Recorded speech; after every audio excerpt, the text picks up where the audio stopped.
Just run the ad exactly as I wrote it. Saw another post here that reminded me of something that happened to me years ago. When I was the editor of a small-town newspaper, a local man wanted to run his print campaign advertisements for elected office.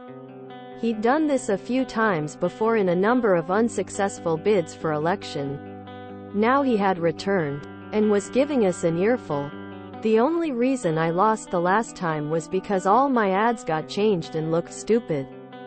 Quote, we had changed his ad with us slightly. He'd misspelled the name of the office he had been running for. So we had corrected it. Apparently that made the ad look differently than he wanted and had somehow cost him the election. I'm paying you for these ads. So this time, I demand you print it exactly as I wrote it. No changes. Quote, he stormed off. And I figured the issue was over. Made my job easy. I thought, there is no need to proofread this. Just send it over to our advertising person. But let me look at it anyway. I read it over and told others. And it wasn't long before the whole office had a good laugh.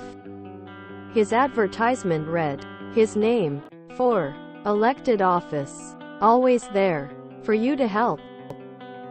What makes it even better is we later learned he had apparently made a similar speech and demand at the offices of other newspapers where he ran the advertising as well. So they all had the same wording. He lost the election. Again, he did not, however, complain about his advertisement this time. TLD or comma placement is important. But we didn't change it because he asked us not to alter anything. As an editor in my chain, I tell anyone running for office we only correct for typos and misspellings. We'll send a proof too.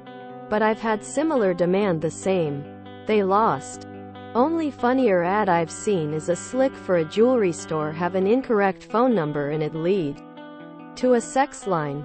They transposed the numbers. And as it was a pre-made ad, aka slick, it wasn't our fault. 20+ years later I still laugh. Ask not what you can do for your country, but what your country can do for you. Or something like that.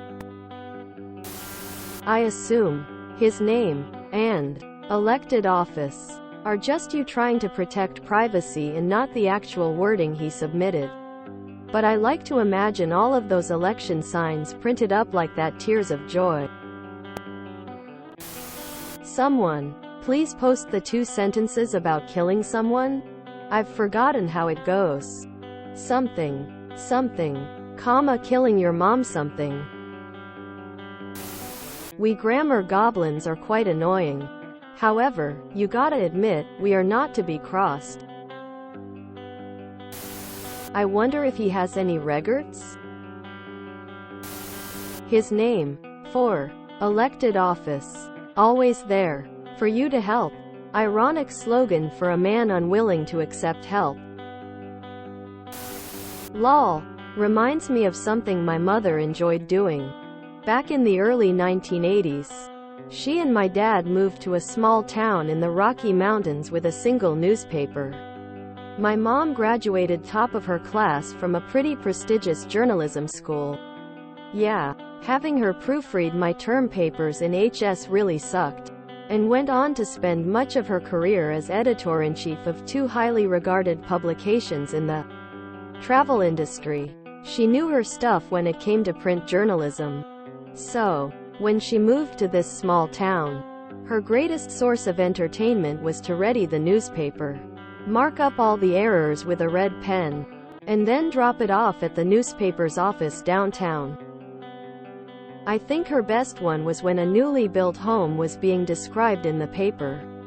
And my mom had to read, "for stair heating," aloud to figure out what it was. A shame, he could have helped himself with proofreading. Proofread twice, print once.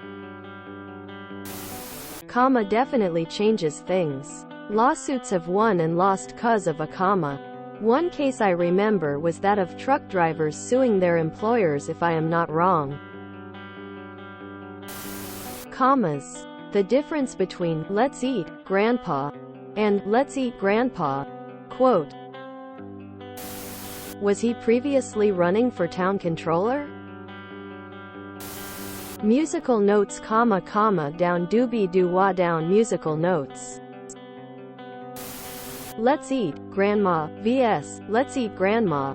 Correct punctuation saves lives.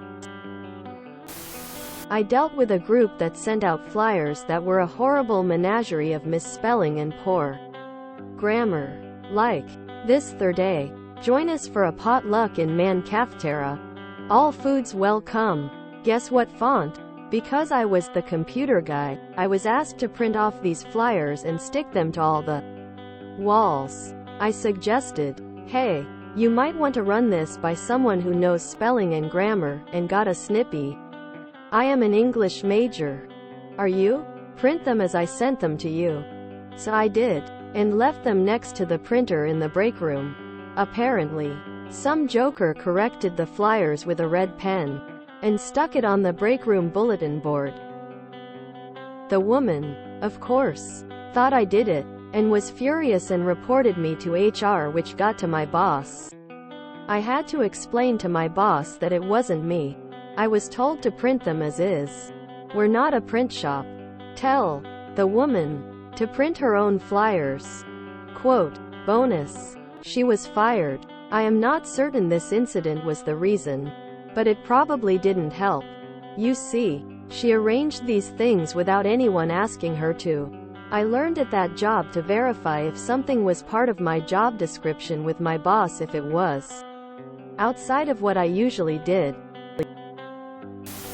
Throw the log on, Uncle John. Throw the log on, Uncle John.